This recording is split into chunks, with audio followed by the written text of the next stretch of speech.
ప్రకటన గ్రంథాన్ని బాగా మీరు ధ్యానించాలి. మీరు భయపడొద్దు. ప్రకటన గ్రంథాన్ని కనీసం 20 సార్లు చదవండి.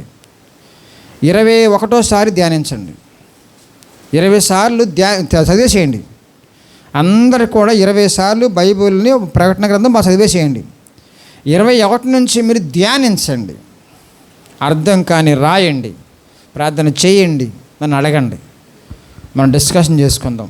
ఎందుకంటే రాకడ ముందు కావాల్సినవన్నీ కూడా దేవుడు దాంట్లో కొన్ని పొందుపరిచాడు. చాలా పత్రికలు రాసే కానీ దేవుడు ఇది చాలా విలువైనవి. కాబట్టి ఈ రోజు నాడు రాత్రి మనకున్న భాగ్యాలు, ఈరోజు మనకున్న ధన్యతలు చూద్దాం. ప్రకటన గ్రంథం 1వ అధ్యాయము 3వ వచనం. సమయము సమీపించినది గనుక ప్రవచన వాక్యములు చదువువాడును వాటిని విని ఇందులో రాయబడిన సంగతులను గైకొని వారును ధన్యులు. మొదటి ధన్యత సమాధి యువతలాది. ఇంకా ముందు సమాధి అవతల దానికి వచ్చేస్తాయి మీకు. సమాధి యువతల నువ్వు ఎలాగ ఉండాలో దేవుడిచ్చిన ధన్యకరమైన జీవితం. సమయము సమీపించినది గనుక ప్రవచన వాక్యములు అంటే ఈ ప్రకటన గ్రంథములో ఉన్న రాబోయే జీవితానికి సంబంధించిన విషయాలన్నీ కూడా చదువువాడును వాటిని వినాలి, చదవాలి, వినాలి, గై కొనాలి. చదివేవాళ్ళు ధన్యులు కాదు, వినేవాళ్ళు ధన్యులు కాదు. చదివి విని గై కొనేవాళ్ళు ధన్యులు, తినేవాళ్ళు ధన్యులు కాదు.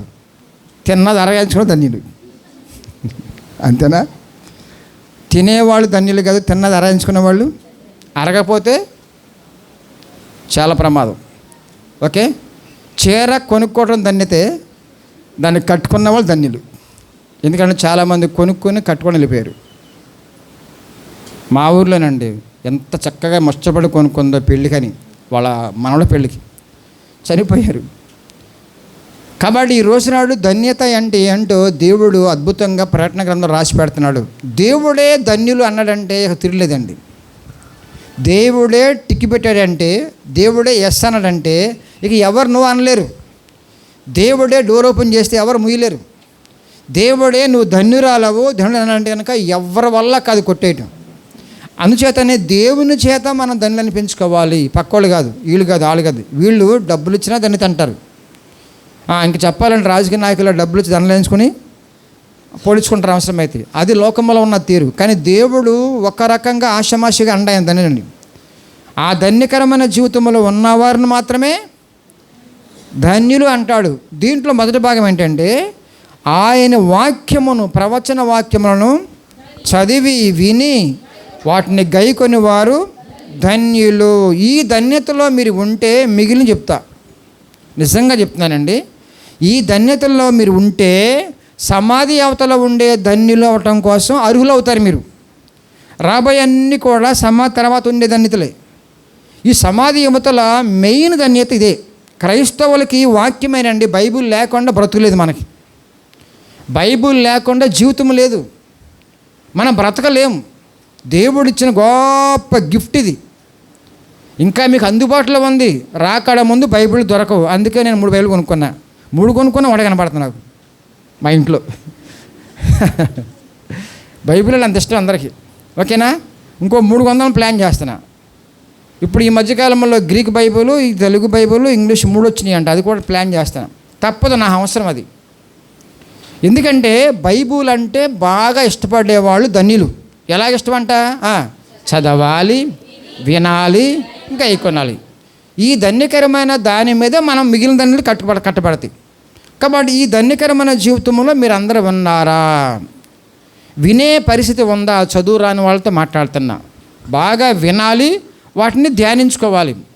చదువు ఉన్న వాళ్ళు చదువుతున్నారా? చదవాలి, తర్వాత గై కొనాలి. ఇద్దరు కూడా. వినేవాళ్ళు వినాలి, చదువుకున్న వాళ్ళు చదువుకోవాలి. విని చదివి ప్రాక్టికల్ లైఫ్లో చూపించాలి. అప్పుడు మిగిలిన ధన్యతలు. అదే వచ్చిన మరొకసారి రిపీట్ చూడండి. 22వ అధ్యాయంలో 7వ వచనం. మొదటి అధ్యాయంలో చెప్పిన మాటే 22వ అధ్యాయంలో కూడా మాట్లాడుతాను. ఇదిగో త్వరగా వచ్చున్నాను. గ్రంథంలోని ప్రవచన వాక్యములు గైకొనువాడు ధన్యుడు. ఎందుకని మళ్ళీ రాశాడు ఆయన? అంత విలువైన మాట అది, అంత ఇంపార్టెన్స్ ఉంది దానికి. గైకొనటంలో ఉన్న మహాభాగ్యం అంత గొప్పది. ఇప్పుడు వాక్యాన్ని గైకొంటే ఏం జరుగుతుంది చెప్పండి ఒకసారి. వాక్యాన్ని అనుసరిస్తే ఏం జరుగుద్ది? వెనకాల వాళ్ళు చెప్పండి. ఒకటి జీవితం బాగుంది, నెక్స్ట్ ఇంకోటి చెప్పండి, ఇంకోటి మాట్లాడండి, వెనకమాల వాళ్ళు మాట్లాడండి, చెప్పాలి. జ్ఞానం ఉంటుంది. వెరీ గుడ్, బాగా మాట్లాడుతున్నారు, మీరు మాట్లాడాలి. ఇంకోటి ఏం జరుగుద్ది? జీవితం మారద్ది, మార్పు అంతంతగా ఉండదు, అద్భుతంగా మారద్ది. రెండోది జ్ఞానం వస్తుంది. ఇంకా మొక్కమని మాట్లాడదు, ఒకవేళ మాట్లాడండి, పర్లోకం వస్తుందండి. ఇంకా చెప్పండి, మంచి కరెక్టే అన్నీ కూడా. ఇంకా మాట్లాడండి. దేవుని మాటల ప్రకారం జీవిస్తే ఇంకేం జరుగుద్ది? ఇటు వద్దామా, ఇటు రండి పురుషులు, మిగిలిన చెప్పండి ఏమైనా దొరుకుతుంది. దేవుని మాటలు విని ఆచరిస్తే, గైకొంటే, వాళ్ళ ప్రకారం జీవిస్తే ఏ మేలు పొందుకుంటావు, ఎంత గొప్పగా ఉంటావు, ఏం జరుగుద్ది చెప్పండి సరే. వాక్యానుసారంగా వాక్యం ఏంటి? వెలుగు. లోకానికి వెలుగు ఉంటావు నువ్వు.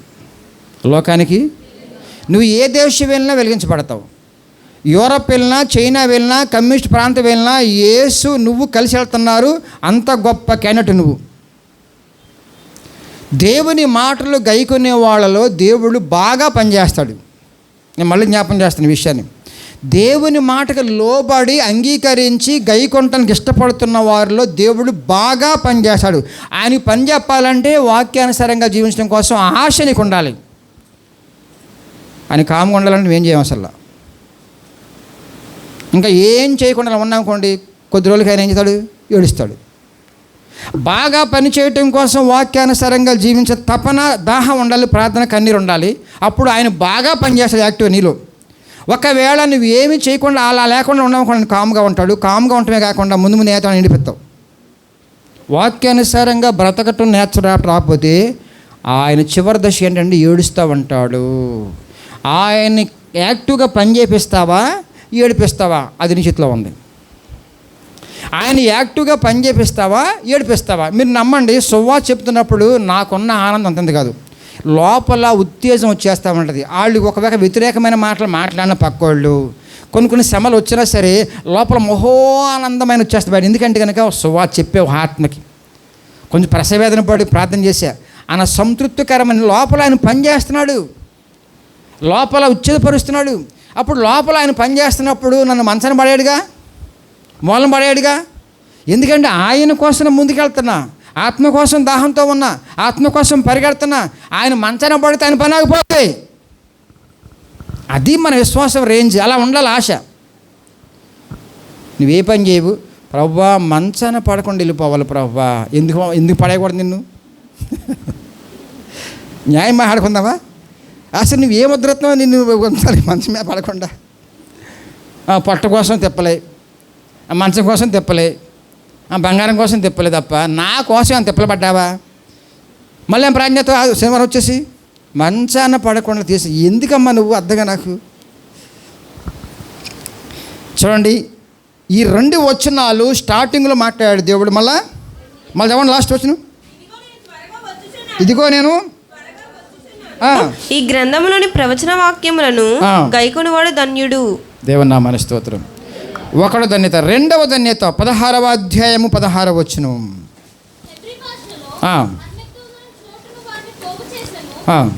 ఇదిగో నేను దొంగవలే వచ్చుచున్నాను, తాను దిగంబరుడుగా సంచరించుచున్నందున జనులు తన దిశములను చూతురేమో అని మెలకుగా ఉండి తన వస్త్రములు కాపాడుకొనువాడు ధన్యుడు. వస్త్రము, రక్షణ వస్త్రము కాపాడుకోవాలి. దిశమాల అంటే అర్థం ఏంటంటే భయంకరమైన పాప సంబంధమైన అవమానకరమైన జీవితం. అది లేకుండా పాల్గొని మహిమ వస్త్రం రాబోతుంది. ఈ లోపు రక్షణ వస్త్రముతో నువ్వు కప్పుకొని కాపాడుకోవాలి. రక్షణ వస్త్రం దేవుడిచ్చా మనకి, సిలువు దగ్గర అది మనకు దొరికింది. అలా రక్షణ వస్త్రమును కాపాడుకొనివాడు ధన్యుడు. రక్షణలో కొనసాగుతూ ఉంటున్నప్పుడు గమనించండి, ఆ వస్త్రం ఎవరు అపహరించే పరిస్థితి రాదు. నువ్వు కొనసాగకుండా స్టక్ అయిపోయావనుకోండి, రక్షణ పొందేసుకున్నానులే, బాప్తిజం పొందేసుకున్నానులే, చాలే అనుకున్నావంటే కనుక ఆ రక్షణ ఎప్పటికప్పుడు విడిచిపెట్టేసుకుంటాను. చివరికి సాతాను రాజ్యంలో కలిసిపోయే పరిస్థితి ఉంది. రెండో ధన్యత ఏంటంటే దేవుడు ఉచితంగా ఇచ్చిన రక్షణ పాత్రను చేతబట్టుకుని ముందుకు సాగాలి. చాలా జాగ్రత్తగా పట్టుకుని ముందుకు వెళ్ళాలి. విడుచుకున్నామంటే కనుక మళ్ళీ రక్షించేవాళ్ళు అవ్వలేరు, భక్షించేవాడు పక్కనే ఉంటాడు. ఇక మూడో ధన్యత, చక్కని మాటలు కొన్ని చూద్దాం. ప్రకటన గ్రంథం 22వ అధ్యాయం 14వ వచనం. రక్షించబడిన బిడ్డవుగా నువ్వు ఈ లోకం నుంచి వెళ్ళిపోయిన తర్వాత వచ్చే జీవితం ఏంటో చెప్తున్నా.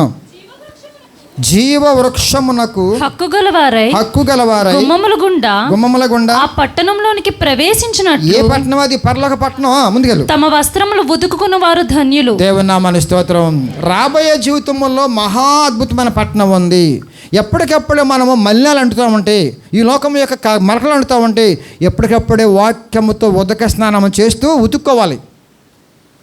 వాక్యం లేకుండా నా మరకలు బావు, వాక్యం లేకుండా బలహీనతలు పావు, వాక్యం లేకుండా దేవుని ఫిట్గా ఉండలేను. వాక్యమే మనకు శక్తి. కాబట్టి ఎప్పటికప్పుడు ఏం చేయాలంట? ఉదుక్కోవాలంట. ఉతకటంలో 3 రకాలు ఉంటాయి, తెలుసా మీకు? ఆడవాళ్ళకి ఎలా ఉంటాయి 3 రకాలు సార్? మరకను బట్టి ఉంటుంది. మరక ఎక్కువ ఉందనుకోండి, వాషింగ్ మెషిన్లో 3 సార్లు వేసిన పోతుంది. బండ కావాలి, పైన ఇంకో బండ కావాలి అవసరమైతే. ఇప్పుడు మీరు చెప్పండి, మీకున్న బలహీనతలు అంటే మీకే తెలుసు. చిన్న మచ్చ, చిన్న డాగు, ముడతలు ఏమన్నాయా, పెద్ద ఉన్నాయా, ఎంత రేంజ్లో ఉందో పాపము, ఎంత రేంజ్లో ఉందో. అంటే నేను ఏమంటానంటే మన స్టైల్లో మాట్లాడుతున్నా. దేవునికి ఏదేమైనా పాపమేలే. దాన్ని బట్టే నీకు వేదన రావాలి, దాన్ని బట్టే వాక్యముఖ ఉదక స్నానం జరగాలి. అందుకనే నీతో దేవుడు మాట్లాడుతున్నప్పుడు స్వీకరించేసేయి. నన్ను దేవుడు గద్దిస్తున్నాడు, ఎంత దూరమైన పరిస్థితిలో ఉండకపోతే దేవుడు నాతో మాట్లాడుతాను, గద్దిస్తున్నాడు అనే భావనతో ఉంటే నీ ప్యూర్ అయిపోతావు, చక్కబడిపోతావు. ఇంటికి వెళ్తే హాయిగా దేవుని కనపరుచుకుంటూ ఉంటావు. దేవా నువ్వు నాతో మాట్లాడావు నాయనా. ఆనందం ఆగదండి. ఆ మరక పోగొట్టుకోవడం కోసమే వచ్చావు ఇక్కడికి. ఆ మరక నుంచి బయటపడడం కోసం ఉతుక్కుంటూ వచ్చావు. కాబట్టి ఉతుకున్నప్పుడు నువ్వేం చేయాలంటే సరెండర్ అయిపోవాలి. ఫస్ట్ ఏం చేస్తారు? బట్టలని చెప్పండి వాళ్ళు లేడీస్. ఫస్ట్ ఏం చేస్తారు? నీళ్ళలో ముంచుతారు. ముందు మొండి అనుకోండి, నానబెట్టాలి. మా అమ్మ అనేది నానబెట్టాలరా కొంచెం, నువ్వు బాగా మురికిలో తిరిగి వచ్చావు అనేది. ఆడుకునే వయసు కదా అది. నానబెట్టకపోతే మురికిపోతాను. ముందు నానబెట్టాలి. తర్వాత ఏం చేస్తుంది? సోడా అది అప్పుడు ఆ రోజులు, ఇప్పుడు వాషింగ్ మెషిన్లో వచ్చిందండి. తర్వాత అక్కడ ఆగిపోయింది. మళ్ళీ బయట తీసి సబ్బుతో రుద్ది, సబ్బుతో రుద్ది మళ్ళీ మొత్తం బ్రష్ చేస్తావా, లేకపోతే ఏం చేస్తావు, మొత్తానికి బండకేసి బాగుతూ ఉండి విశ్వాస అనుకుంటా పాటలు పాడుకుంటా మురికి మొత్తం బయటకెళ్ళిపోద్ది. మళ్ళీ ఏం చేయాలి దాన్ని? ఒకసారి కాదు మళ్ళా. అప్పుడు మళ్ళీ ఏం చేయాలి? మళ్ళీ పిండి ఆ బట్ట అనుకుంటుందంట మా 5 దాన ఎంత నన్ను బాధ పెట్టేస్తావే, చక్కగా నైస్గా ఉన్నాను నేను, నన్ను ఉతికేస్తావా, రుద్దేస్తావా, చంపేస్తున్నాను అనేసి ఆరింత తలతలాడతామని వేసుకున్నప్పుడు ఆహా ఇదా పరిస్థితి, నన్ను ఇంత ఉతకబట్టి నన్ను వచ్చింది. ఉతుక్కుంటాకి వచ్చేవి ఇక్కడికి. అమ్మా ఉతుక్కుని జాడించుకొని 10 మందికి చక్కగా సొంపుగా వింపుగా సువాసన భరితంగా ఉండటం కోసం వచ్చాం మనం ఇక్కడికి. ఇక్కడ కూడా సెట్ అవ్వకుండా నువ్వు అక్కడే ఉంటానంటే కనుక ఏం చేయం మనం? బ్యాప్టైజు అంటే అర్థం చెప్పమంటారా? ముంచుట, ఉతుకుట, అర్థమవుతుందా? రుద్దుట. బాప్తిసం అంటే అదే. మొత్తం అంతా కూడా న్యూ లైఫ్. కాబట్టి ఆ జీవితం కోసం మనము వచ్చాము ఇక్కడికి. దేవుడు వాక్యముతో ఉదక స్నానం చేసినప్పుడు ఓకే ప్రభు ఇంకా రుద్దును ఆయన, ఇంకా రుద్దు అనగాలి తప్ప అంతో నొప్పి వచ్చేస్తుంది, ఒళ్ళంతా నొప్పి వచ్చేస్తుంది అంటే పిల్ల ఎంత అవుద్దా? చంటి పిల్లలు చూసారు ఎక్కడ ఉన్నారా? ఒకసారి కృప ఇంటికి వెళ్ళండి, ఎలా లాగుద్దు పీకుద్దు.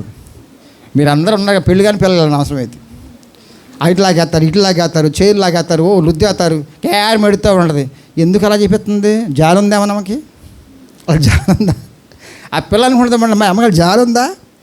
లాగేస్తుంది, పీకేస్తుంది, రుద్దేస్తుంది, విడివేడి నీళ్ళు పోసేస్తుంది. అందుకే బొగ్గలు బాగున్నాయి. మన అందం బయటకు రావాలంటే రుద్దాలి. దేవుడు ఉదక స్నానం చేయించాలి. నొప్పిగా ఉంటుంది, బాధగా ఉంటుంది, కష్టంగా ఉంటుంది. వాక్యం గుచ్చుకున్నప్పుడు అమ్మో ఈ పాస్టర్లు అంటూ ఇప్పుడు దొరకరు బాబు. చాలామంది వెళ్ళిపోయారండి వాక్యం తట్టుకోలేక. కానీ అందమైన జీవితం రావాలంటే తప్పదు. దేవుడు మిమ్మల్ని మాకు అప్పగించాడు. దేవుని నామమున స్తోత్రం. అదొక ధన్యత. నెక్స్ట్ ఇంకోటి 4వ ధన్యత. ప్రకటన 19:9. గొర్రె పిల్ల పెండ్లి విందుకు పిలువబడిన వారు ధన్యులు. ఎప్పుడు పిలుస్తాడు? ఎప్పుడు పిలుస్తాడు? మాసిపోయిన బట్టలు, చిరిగిపోయిన చొక్కాలు ఇవి ఉన్నప్పుడు పిలుస్తారా? ఆ విందు ఎవరి విందు అది? ముఖేష్ అంబానీ కొడుకు నేను పిలిచాడా? వెళ్తావా? పిలిచారా? ఎవరిని పిలిచాడు ఆయన? ఎవరెవరినమ్మా? పెద్ద పెద్ద స్టార్స్ని, పెద్ద పెద్ద రాజకీయ నాయకుల్ని, మళ్ళీ చిన్న చిన్న బుడతలం కాదు. మళ్ళీ పిలవటం కాకుండా ఒక్కొక్కళ్ళకి కోట్ల రూపాయలు గిఫ్ట్లు ఇచ్చాడు ఆయన. ఆ హోదాను తగ్గట్టుగా పిలుస్తారు వాళ్ళని. యేసయ్య ఎంతో హోదావంతుడో, ఎంతో గొప్పవాడో. వివాహ మహోత్సవం అర్థం అవుతుంది ప్రపంచానికి. నువ్వు మహిమ దేహాలతో సమాధి నుంచి లేచి ఆ వివాహ మహోత్సవంలో కొర్రెపిల్ల విందులు వెళ్తున్నప్పుడు ఒక్కొక్కళ్ళు రొమ్ము కుట్టి నేడుస్తారు. అయ్యో, ఇంత ఘనత ఉందా ఈ దేవికి, ఇంత ఘనత ఉందా ఈ విశ్వాసమ్మకి, ఇంత ఘనత ఉందా ఈ మాతమ్మకి, ఇంత ఘనత వచ్చేస్తుందా ఈ బిడ్డలకి అని ఏడుస్తారు వాళ్ళు. అంత ఘనమైన విందుకు పిలువబడిన వారు. నిన్ను సిద్ధపరుస్తున్నాడు ఆయన. నిన్ను సిద్ధపరుస్తున్నాడు వివాహ మహోత్సవానికి.